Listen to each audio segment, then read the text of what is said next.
ओम शांति। 27 जून 2023। बाबा के महावाक्य। मीठे बच्चे, तुम सच्चे सच्चे रूहानी ब्राह्मण नई दुनिया की स्थापना के निमित्त हो। तुम्हें अपना अश्व शरीर इस यज्ञ में स्वाहा करना है। प्रश्न: अवस्था को स्थायी एक रस अचल बनाने का साधन क्या है? उत्तर: अवस्था स्थायी तब बनेगी जब निरंतर योग में रहेंगे। योग टूटता तब है जब किसी में ममत्व है। इसलिए नष्टो मोहा बनो, बुद्धि को पवित्र बनाओ। ज्ञान की धारणा भी पवित्र बुद्धि में ही होती है। इसलिए बुद्धि रूपी बर्तन स्वच्छ हो, बाप से योग जुटा रहे। गीत यही बहार है। ओम शांति। निराकार शिव भगवान वाच। आकार और साकार को भगवान नहीं कहा जा सकता। अब तुम बच्चे जानते हो, हम इस संगम पर बैठे हैं। बाप ने समझाया है, इस समय तुमको दैवी संप्रदाय नहीं कह सकते। इस समय तुम ब्राह्मण संप्रदाय हो। ब्राह्मण भी इस समय 2 प्रकार के हैं। अब यह है सच्चे ब्राह्मणों का कुल। वह ब्राह्मण लोग यह नहीं जानते कि सच्चे ब्राह्मण मुख वंशावली ब्राह्मण भी है, तो उन्हों को भी परिचय देना पड़े। अगर कोई आए तो उनसे पूछना चाहिए। ऐसे बहुत हैं जो अपने को ब्राह्मण कहलाते हैं। उन ब्राह्मणों में बहुत प्रकार के होते हैं। यहाँ तुम एक ही ब्रह्मा के मुख वंशावली सच्चे ब्राह्मण हो।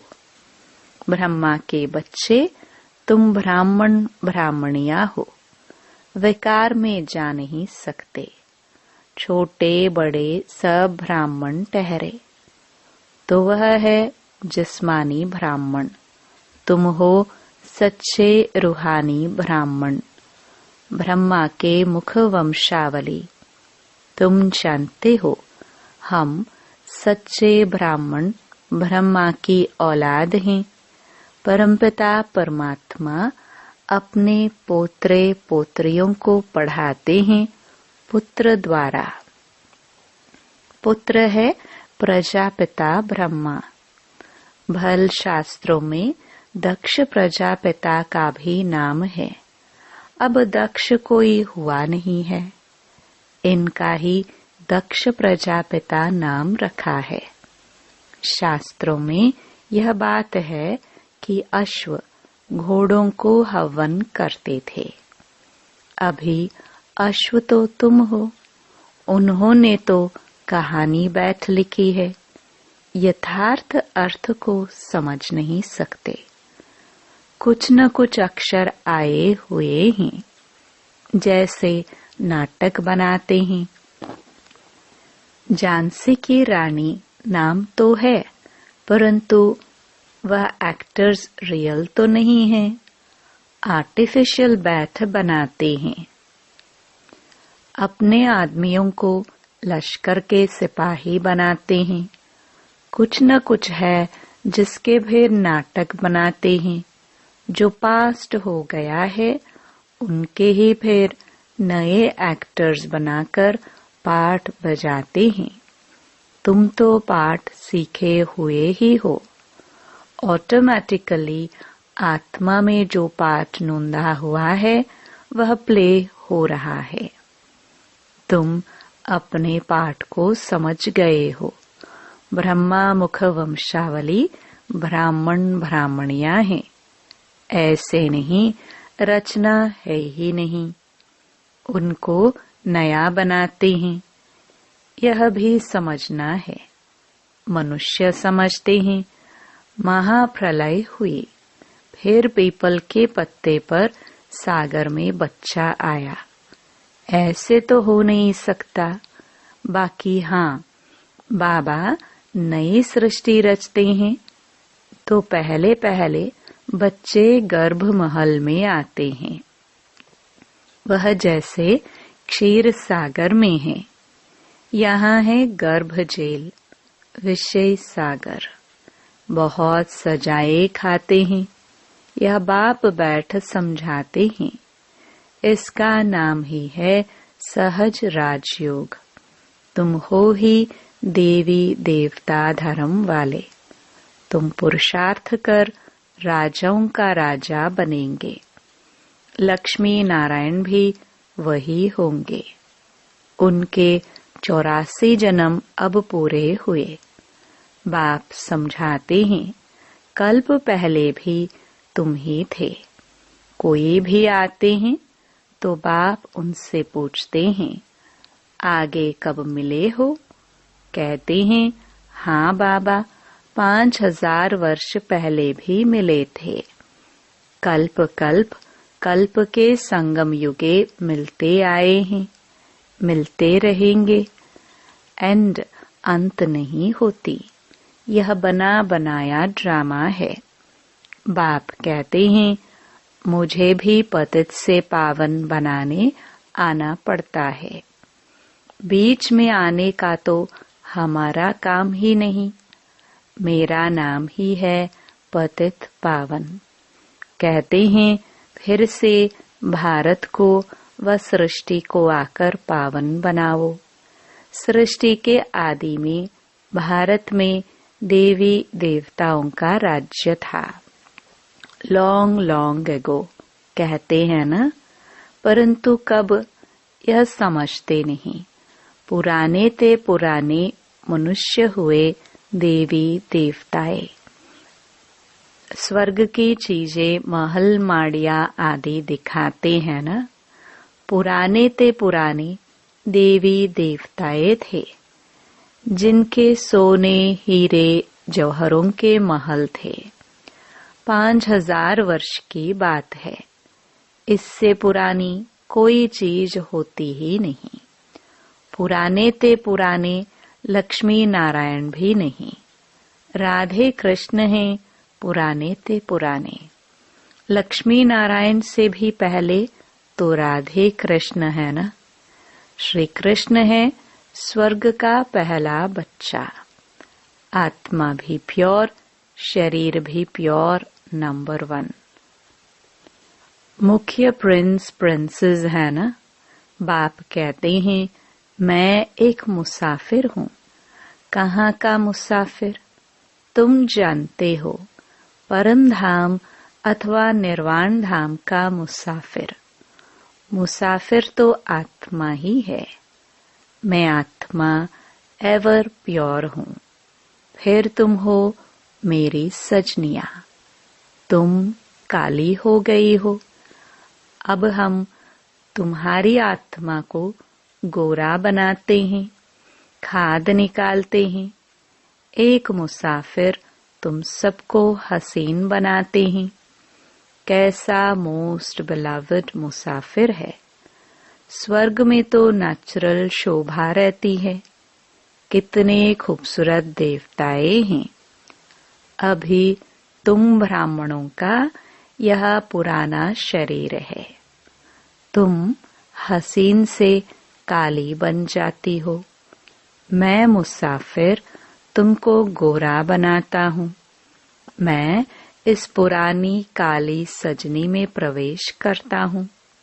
इसमें आकर इनको और तुम सभी को गोरा बनाता हूँ। एक मुसाफिर आकर कितने को हसीन बनाते हैं। मुसाफिर का अर्थ भी तुम समझते हो। जब तुम श्रीमत पर चलते रहेंगे तब ही हसीन बनेंगे। तुम आत्मा में खाद पड़ने से काले बन गए हो। अब खाद कैसे निकले? मेरे साथ योग लगाने से। उसी योग अग्नि से खाद भस्म हो जाएगी। यथार्थ बातें तुम समझते हो। बाप तुम्हें समझाते बहुत हैं, परंतु तुम भूल जाते हो, क्योंकि योग ठीक नहीं है, नष्टो मोहा नहीं बने हो। बाप तो एवर प्योर अथवा पवित्रता का सागर है। तुम जानते हो हम आत्मा ही आयरनेस्ड बनी है, तो जेवर भी झूठा मिला है। इसलिए पहले आत्मा की खाद को निकालना चाहिए। बाप को याद करो। इसको योग अग्नि कहा जाता है। शिव बाबा कहते हैं, मैं तो एवर प्योर हूँ। मैं नहीं होता तो तुमको प्योर कौन बनाए? अपने को आत्मा पक्का निश्चय करो। हमारी आत्मा में 84 जन्मों में खाद पड़ी है। अभी हम बाबा के साथ योग लगाने से पवित्र हो जाएंगे।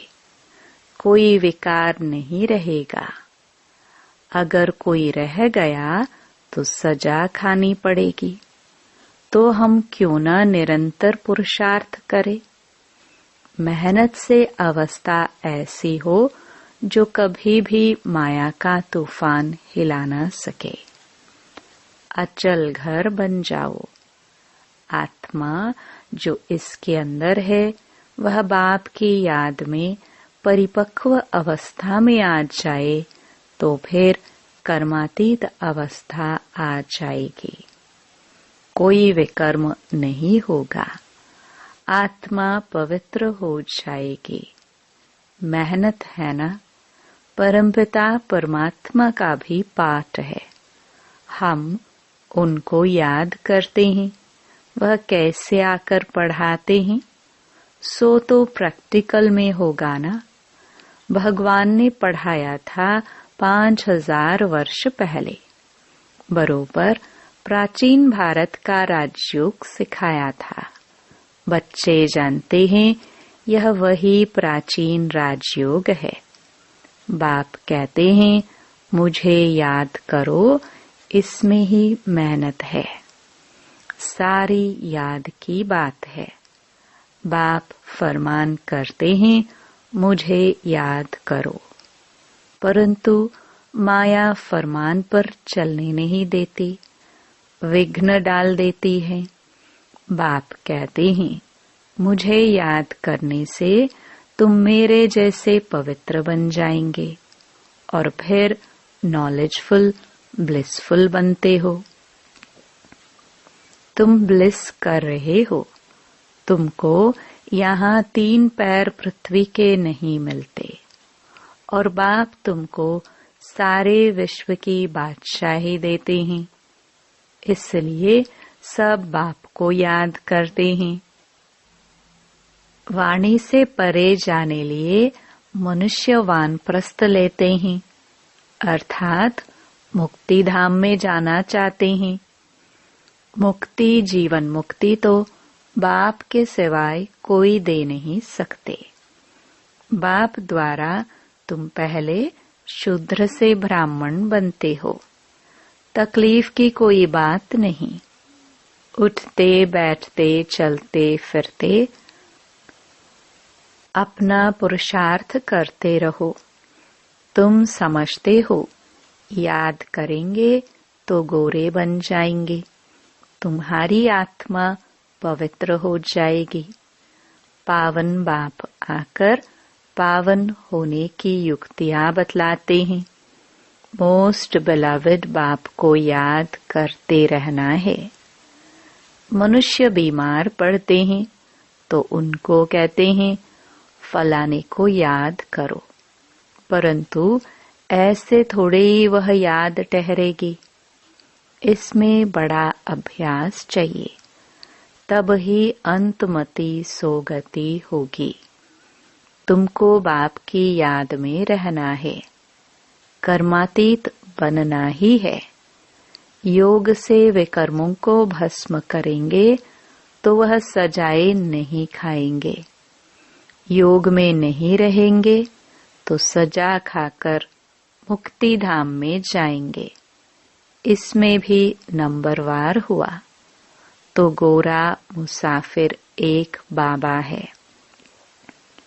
मुसाफिर तो सभी आत्माएं भी हैं। कितना दूर से आती हैं पाठ बजाने, जैसे वह एक्टर्स घर से आते हैं पाठ बजाने। यह रावण का पराय देश है ना। रावण ने पतित बनाया है, मैं फिर पतित को पावन बनाए साथ ले जाऊंगा। कोई गुरु को अताह फॉलोअर्स होते हैं, लेकिन वह तो साथ नहीं ले जाते हैं और न खुद ही जाते हैं, रास्ता ही नहीं जानते। ज्योति ज्योत में तो कोई समाते नहीं। आत्मा इमॉर्टल है, टुकड़ा टुकड़ा नहीं होती है। शरीर मरता है, जलता है, आप गात भी करते हैं। एक दो में कुछ हुआ, आश पूरी ना हुई तो दोनों मिलकर डूब मरते हैं। उनको जीव घाती महापापी कहा जाता है, आत्मघाती नहीं। शरीर का विनाश होता है तो जितना बाप को याद करेंगे उतना धारणा होगी। भल कोई कितनी भी अच्छी मुरली चलाने वाला हो, माया ऐसी है जो एक थप्पड़ से खलास कर देती है। उनकी बॉक्सिंग चलती रहती है। यह युद्ध स्थल है ना, युद्ध का मैदान है। शास्त्रों में तो क्या क्या बैठ दिखाया है। रात दिन का फर्क है। इस समय के लिए कहा जाता है ज्ञान प्रायलोप हो गया है, देवी देवता प्रायलोप हो गया है, बाकी जड़ चित्र रहे हैं। तुम शिव के मंदिर में जाएंगे तो झट कहेंगे यह शिव बाबा का मंदिर है। ब्रह्मा के मंदिर में जाएंगे तो कहेंगे यह दादा का है। यह जगदम्बा मम्मा का मंदिर है। नीचे राज्यों की तपस्या कर रहे हैं और ऊपर वैकुंठ का यादगार है। नहीं तो भला कहाँ दिखावे। कोई मरता है तो कहते हैं यह तो वैकुंठ गया, तो उन्होंने वैकुंठ ऊपर में बना दिया है। यादगार ड्रामानुसार पूरा है। बाबा और मम्मा कामधेनु बैठी है। उन्होंने फिर गऊ समझ लिया है। गऊ को फकीर लोग लेकर निकलते हैं तो यह है कामधेनु और कपिल देव। कपिल देव पास कामधेनु रहती थी। कहानियां तो बहुत हैं। शिव बाबा कहते हैं हम मुसाफिर हैं। यह ब्रह्मा दादा ऐसे नहीं कहेंगे। शिव बाबा कहते हैं हम मुसाफिर एवर प्योर है।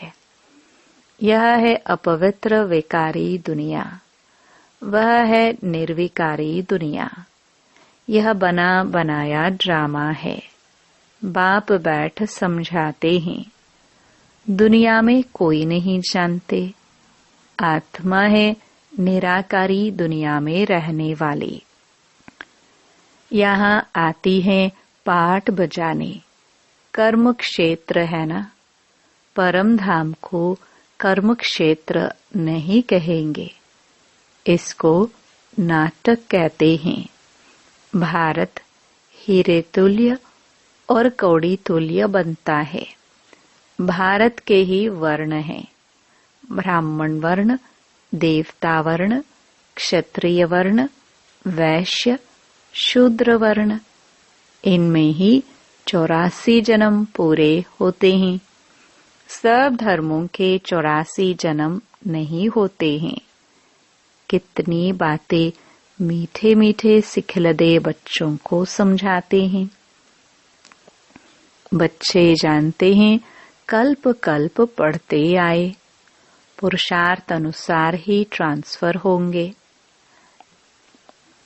जैसे स्कूलों में ट्रांसफर होते हैं ना, तुम भी नंबरवार जाकर राजाई करते हो। सिर्फ बाप का बन बाप को याद करो। बाप को तो घड़ी घड़ी याद करो, नहीं तो विकर्म विनाश कैसे होंगे। घड़ी घड़ी अपने से बातें करनी है। हम आत्मा तो इमॉर्टल हैं। बाबा ने फरमान किया है, मुझे याद करो तो विकर्म विनाश होंगे। याद नहीं करेंगे तो विकर्म विनाश नहीं होंगे। पद भी ऊंच नहीं मिलेगा। अच्छा, मीठे मीठे सिखिलदे बच्चों प्रति माता पिता बाप दादा का याद प्यार और गुड मॉर्निंग। रूहानी बाप की रूहानी बच्चों को नमस्ते। धारणा के लिए मुख्य सार। पहला, योग अग्नि से विकर्मों की खाद भस्म कर गोरा बनना है। पवित्र बन सभी पर पवित्रता की ब्लिस करनी है। दूसरा, स्वयं को ऐसा अचल घर बनाना है जो कोई भी विकर्म न हो। याद की मेहनत से अपनी अवस्था परिपक्व बनानी है। वरदान, स्वयं को अवतरित हुए अवतार समझ सदा ऊंची स्थिति में रहने वाले अर्श निवासी फरिश्ता भव। जैसे बाप अवतरित हुए हैं, ऐसे आप श्रेष्ठ आत्माएं भी ऊपर से नीचे मैसेज देने के लिए अवतरित हुए हो। रहने वाले सूक्ष्म वतन व मूल वतन के हो। देहभान रूपी मिट्टी अथवा पृथ्वी पर आपके बुद्धि रूपी पांव नहीं पड़ सकते। इसलिए फरिश्तों के पांव सदा फर्श से ऊपर दिखाते हैं। तो आप सब ऊंची स्थिति में स्थित रहने वाले अर्श निवासी अवतरित हुए अवतार हो। इसी स्मृति से उड़ती कला में उड़ते रहो। स्लोगन, स्व परिवर्तन के तीव्र पुरुषार्थी बच्चों को ही बाप के दुआओं की मुबारक मिलती है। ओम शांति।